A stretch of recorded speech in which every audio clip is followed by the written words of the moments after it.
Are you just completely lost at how to give feedback to people in a way that they can actually receive it and that they can take it and become better? If so, today's video is for you. And today we're going to take a look at the art of giving constructive feedback. And that's going to help us equip our teams with practical techniques. And I'm actually going to give you real life examples today on how to enhance your ability to provide feedback to your team and guidance to your team so that you can have the team that you've always dreamed of.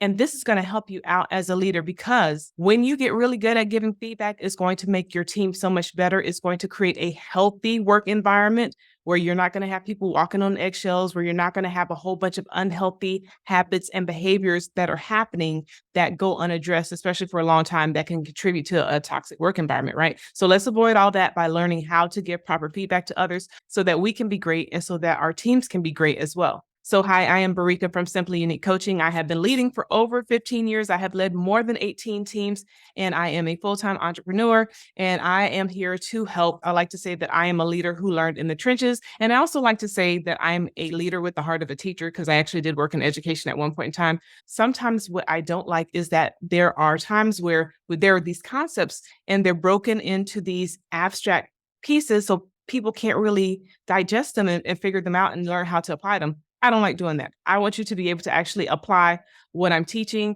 and what I'm sharing with you from leadership and stuff that I actually use so I know it works. I've led more than 18 teams, so I can tell you what has worked and what has not worked. And so let me save you some time.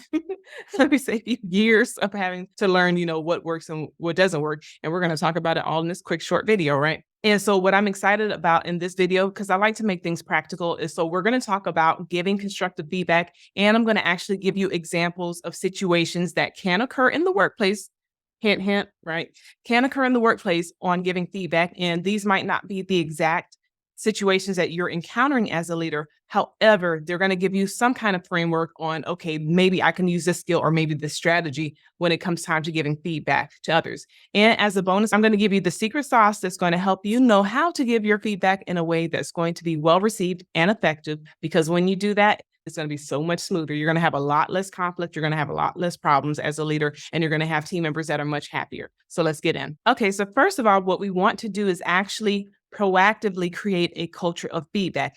And when you learn how to do this and when you actually put this in place, it's going to cause a lot less friction between your employees and how they give and receive feedback, and from how they receive it from you and how they receive it and give it to each other, and even how they give you feedback as a leader, because you want it to be well-rounded where everyone feels like they can give the appropriate feedback to anyone, because we all have blind spots. We all have things that we could do better. So we want to make sure that there is a proper culture for, hey, when something needs to be addressed, how do we address it so that everyone understands what needs to take place and we can do it without being touchy-feely and extra I'm thinking like a cactus, like prickly, not being prickly. So we want to make that culture of being able to give and receive feedback. And just know that feedback is going to help you prevent problems from becoming bigger, because the more proactive you are about feedback and giving feedback and understanding that it is a requirement. So if you're a leader, I'm just going to say flat out, you need to learn how to give feedback. So I'm going to help you with this video, but this is something you're going to actually need to practice, because if you are not giving feedback, especially when it's needed, your team is not going to be effective, and it's just not going to be the best situation. And I want you to be the best. That's all I'm going to say about that. I want you to be the best. So just commit. Say right now, yes, Barika, I'm going to learn how to give feedback. Yes, I'm going to be okay with it. This week, Barika, I'm going to give feedback to that employee or to that boss or to that coworker that I need to give feedback to. And here's why I'm going to say that feedback needs to be a part of the culture, is because when it becomes a part of the culture, feedback is not considered to be, oh, good feedback and bad feedback. It's just feedback. It's feedback. And I can tell you, one of the habits that I got into with the last several years of leading is, just as it's appropriate, right? But in this case, because we were working together as a group on a daily basis, I would literally have a morning meeting, and it wouldn't be a super long meeting. It might be like a 10 to 15 minute meeting. And one of the things that I would do is I would go over, hey, these are the things that did well. here are the kudos. These are the people that I saw doing excellent things, or, and they got in the habit of even giving each other kudos to each other and saying, oh, I saw this person do this. And it just creates a healthy environment. And then I always do self-reflection. So the night before, the day before, I thought about, okay, what didn't go as well? So then that next morning, I'm giving the kudos for the things that I saw that went well, or for recognition that needs to happen. And then I'm also saying, okay, now, I noticed this happened, so we want to get better at this. And I'm telling you, it provides so much clarity. It provides such a healthy work environment. Now, you know how your team is. You can tell if you need to do it more frequently, less frequently, but like once a day for me, 15 minutes with the group that I had, it was very effective. And I did it for several years. And it just got us all in the right mind space. And when your team is used to giving and receiving and seeing you model proper feedback, they're going to be able to give that feedback to each other in a healthy way. So I would see my team members tell each other, like if they were presenting something, say, oh, I saw this, you did something really well here and kudos to you. And then also in the future, you may want to consider this, like this became part of our culture and it was our norm. So nobody got super sensitive or super like, oh my gosh, they're picking on me, or, oh, you don't like me, because there was a balance. Okay. For every negative, you need to have enough poured into people to have at least 5 positives. You need 5 positives deposited for that one negative, or if not, you need to deposit it after, because it takes 5 positives to kind of override or cancel out a negative. Okay. So the negatives they're more powerful. But if you have a healthy, proactive situation where you're providing that constructive criticism, constructive feedback, it's going to be fine, because it just becomes natural and nobody gets bent out of shape, because it's just like, oh, this is what we do, and not in a mean or rude way. And please don't provide feedback. If you're in your feelings, wait. I'm going to say, wait, I know I'm supposed to talk about some other stuff. I'm going to give the examples in just a second, but if you are in your feels that day, please wait, unless it's something urgent and you have enough self-control to communicate it without it coming super snappy or super, we don't want to be petty or anything like that. We want it to always come across professionally. And even if you made a mistake and you said something, you're like, man, I was in my feels when I gave them that feedback, go back and correct it the next day. And I have a saying, like, however the situation was, that's how you need to address it. And so, like, hopefully, if you were in your feels that day and you gave somebody feedback, hopefully you didn't do it in front of a whole bunch of people. If you did, then you need to correct it in front of a bunch of people as well. Just saying, like I'm saying, oh, it's like, oh my gosh, I am so sorry that this happened, blah, blah, blah. I realized that I said this, and I will give you a perfect example. I had an assistant that was working with me, and for some reason I was irritated, and not at her. I was irritated at the situation I was having to deal with, because I'm like, this is nonsense, and I shouldn't have to spend time on this, but it is what it is. And so she said something to me, and I was like, I don't care what they want, da, da, da. But the tone, the tone and the way that it came across, it came out very sharp and towards her, and I immediately caught it. And there were other people around. And I said, you know what? I said, Miss such and such, I am so sorry. I said, I did not mean to say it like that. I said, but really, they still need to do X, Y, and Z. So the problem still needed to be resolved, but I had no intention to speak to her like that. And I had to correct that. So anyway, let's get into the example. And here's the thing with me, because I have that heart of a teacher, I want to go into more in depth with some stuff, but I'm going to stick to the topic of this video. So for the first example, we're going to talk about there being a mismatch in the expectations and the outcome that you receive. So let's say as a leader, you had certain expectations, but when your employee went to do whatever you asked them to do, that was not quite what you were hoping for. So let's talk about that as an example. Let's say you had an employee that was supposed to create a report for you, and they created a report, but when you got it, it was not what you needed, didn't have the information that you needed. So you had to go back to the employee. Here's an example of how you can handle it is, hey, Sarah, I see that you created this report. Thank you so much for doing it. I can see that you were really detailed. I can see that you went ahead and added in this information, et cetera, et cetera, et cetera. So I'm going to point out the good points, right? However, I actually need some additional information or some different information, and I apologize because maybe I did not communicate it clearly. So let's make sure that I share with you what we need to have in this report. So in this report, I need to have the columns this length, I need to have it this width. I need you to go to this website and pull down the information from this website. And then I need you to gather all of the statistics from this website, put them into the spreadsheet, and then we're going to use this to analyze it. And this is important because we want to be able to do X, Y, and Z. And then I would even explain the importance behind it so that they can connect to it. And then I would ask, so can you repeat back to me what you heard me say? And then I would listen for what they repeat back, make any adjustments and corrections if needed.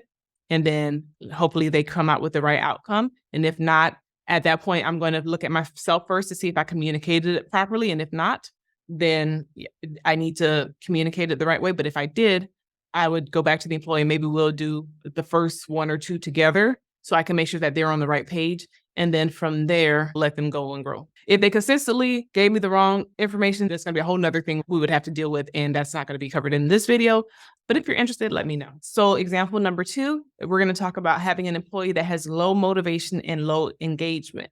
And if you have an employee that has low motivation and low engagement, I would maybe in this situation have that one-on-one conversation with them, just do a check-in, be like, hey, I just wanted to check in and see how everything's going. How's everything going? And let them talk and listen. Let them volunteer what they want to share with you.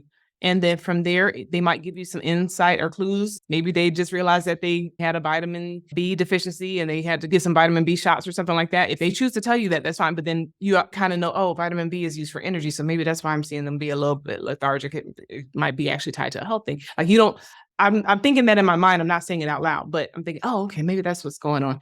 Or, if they just like, oh, well, I'm in school and this and that, I'm having to stay up late to study and then oh, okay, now I know kind of what's going on. And then you can address whatever you need to address from there.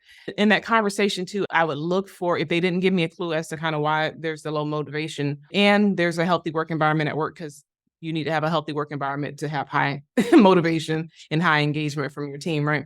And if everything's fine in the workplace and they just kind of are the outlier and they just kind of seem like, que será, right? Then from there, my conversation with them is going to be about their long-term goals, because in talking to them about their long-term goals, I am determining whether or not they actually want to be there long-term or if this is just a stepping stone. If they want to be there long-term, I'm going to help coach them to what they need to do to be successful. So I say, oh, okay, well, what job do you want to have here? Is the position that you're in the one that you want to have long-term, or is this one you kind of want to have for a couple of years and you want to move into something else? And if they want to move into something else, then I'm going to help coach them into, okay, if you want to move to this position, then here's some things I want to recommend. Maybe I can let you visit that department, blah, blah, blah. I'm going to try to do that thing that's going to spark that passion in them to get them more engaged. And if this is just a stepping stone, then I know in the back of my head, this is an employee that is kind of potentially checked out. I don't know about the quiet quitting and stuff like that. I know those are newer terms, but I just know that this is an employee that I don't want to put a whole lot of weight on, as far as like, I'm not considering them to maybe be the most reliable because they're not all in. Okay. So anyway, that's one way that you can handle that. For the next example, let's talk about if you have conflict and you have distrust on your team. That's a whole other thing. And let's say you even inherited a team like that, that's a whole other thing. That's a whole nother video. That's a whole nother topic. We're not going to go into all of the details for that. But what we will talk about is like, how would I give the feedback? Let's just say it's one employee, because if it's a whole team, and especially if you inherited that team or if you were managing that team and they became that way, then there's some skill sets you're going to actually need to know. Actually, I have a new leader mini course, which is available. If you sign up for my checklist, you'll be able to get the information for the mini course. And the new leader checklist is basically telling you all of the things that you really want to master to be a successful leader, telling you what I know. And then from there, you'll get some information on the new leader mini course, and that'll walk you through what you need to do. And it's self-paced, so you can do it in your own time. It's 6 lessons. And I think there's a bonus lesson. I probably threw another bonus in on there. So anyway, let's talk about this. If you have one employee that there's a lot of distrust in and there is conflict with them, I'm going to have those one-on-ones with that employee, and I'm going to want to try to get down to the root in those meetings. So it could be that maybe they're just brand new. Maybe they, as far as new to the workforce, and they might not realize that certain behaviors are not okay. And so that might be maybe coaching and say, hey, I noticed that when you were talking to Timmy the other day, you said X, Y, and Z, and you said it in a particular tone. Do you know what I'm talking about? And see if they remember and see how they respond. And they can say, oh, yeah. Oh, I felt bad about that, blah, blah, blah. Okay, then we'll have a conversation about that. But if they say, no, I thought it was fine. Okay, so now we need to talk about soft skills. Now we need to have a discussion and some feedback on soft skills and say, the way I perceived it was X, Y, and Z. I perceived it as being a little bit harsh. And Timmy hasn't come to me and said anything, but on the outside looking in, that's how it looked to me. And just think about, if you were Timmy, how would you feel if you were in his shoes, if someone has spoken to you like that? Right. Now, most people are able to connect. It's very rare that I encountered a person who was so aloof. Now, I have encountered a couple, But it's very rare that I've encountered somebody who was so aloof that they just had no clue. Most people know when they do something wrong or when they cross the line with someone. And then when you bring in the awareness up, it should at least let them know that they need to become more aware for themselves, and at least that you've noticed something. And hopefully that's the only time. But if it comes up again, I definitely will address it. And if it comes up too many times, it's definitely going to be documented. So for our last example, let's talk about an employee who is resistant to change and resistance to innovation. They're like, I don't like the new computer system. Why do we have to get the new computer system? Like, I'll use myself for an example. I like PCs. I'm a PC girl. I know some people like their Apples. Yay for you. That's so awesome. Bravo, bravo. I'm not an Apple fan especially as the laptops. Now they work fast. I'll give you that. But yeah, give me my good old PC. And I'm good to go. And one of the last companies I was working for, they had PCs, and then one day they just brought us some apples, and I was like, I was okay with my PC. I really was okay with my PC, and now I got to learn a whole new operating system. I got to learn all these new products, and I am Team Microsoft. I am Team Microsoft. Listen, I've been using that longer than TikTok's been in existence, or whatever companies you can imagine. I've been using Microsoft for many, many years, so I'm not a fan of Notes and Key, whatever that thing is. Yes, yeah, I'm not a fan. So let's say somebody was wanting to give me feedback because I was not happy about having to change that over and say, I can understand why you would be upset, especially because it happened in the middle of a work season and we just weren't expecting it. It was in the middle of us having some workflow stuff going on. So it was just like a interruption and having to learn something new in addition to doing all the other work, right? So if I was my boss at that time, I would say something like, hey, you know what? Okay, so I understand that you are not a fan of the Apple computers, and I'm so sorry, because I know how that is to have something that I prefer, and I know I don't have my own preferences. I have things that I want to use, but the reason that we switched over to Apple is because we want to be known as an Apple innovative company. And so part of how we are going to help push and promote what we do to our customers is we want to show them that we are now Apple based, and this is going to help us get a greater percent of the market share, blah, blah, blah, blah. And I'm explaining to them all of that. But, I truly understand. Is there any programs that you need help with? Is there anything we can do to help make your learning how to use this particular technology a little bit easier for you? Just let me know. And most of the time, the employees may just want to vent. And once they vent, they feel heard and they're okay. Because that's what I would have done. I didn't make a big stink about it when I was at that company. But if I was an employee that was like, well, why do we have to get these Apple laptops? And now I got to learn iOS and this and media play, whatever the thing is called, iTunes and all that kind of stuff. So those are the examples. So now let's talk about the secret sauce, right? Let's talk about the secret sauce. So the secret sauce that you absolutely have to put in the pot when it comes to feedback and giving feedback is you have to have good relationships with your employees. The better your relationships are with your employees, the easier it's going to be for you to give feedback. And if you notice in some of those scenarios, I said that when I have my one-on-ones, I would address this with this employee, or when I have my one-on-ones, I'm going to have this conversation with them or ask them questions to kind of get an idea of where they are. That is the best place for you to get to build those relationships. Like, of course, you can build relationships in the team setting as well, but make sure you're having those one-on-one meetings with your employees, because that's going to give you insight onto how to help lead them. If people don't feel like you know them, they sometimes will not connect with you. If they feel like you don't know them and you try to give them feedback, they can be very, very, very resistant. I had to learn that the hard way. And kind of the way that I learned that, I had worked with a couple of teams at that point in time.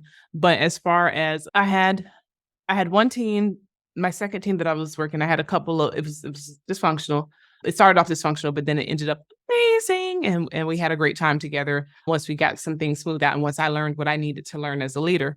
But I was also volunteering and working with some teens and working with some adults. So I was like overseeing the teens and the adults that were overseeing the teens, right? Teens, right, are coordinating things and doing all kind of stuff, right? And I remember there was times that I had to correct some of the teenagers, or I saw them doing things that they shouldn't have been doing.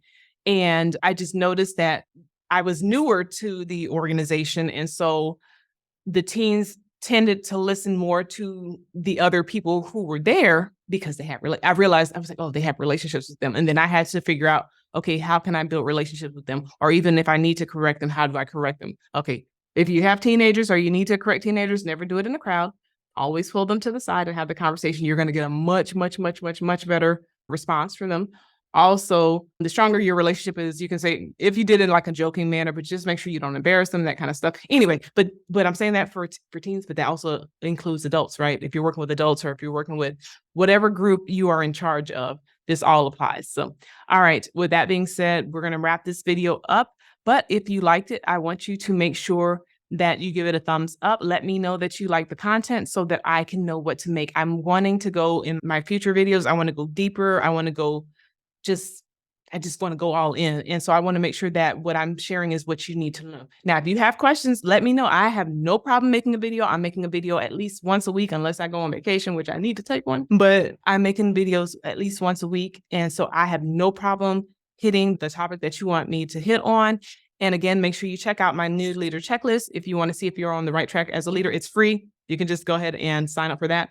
And then also with that, if you sign up for that, you're going to get the information for the new leader mini course. You can buy it, not buy it. It's fine. I only want you to get it if it's going to help you. Okay. All right. Remember, I am the leader with a heart of a teacher, and I did learn in the trenches. And with that being said, make it a great day. Take care, guys.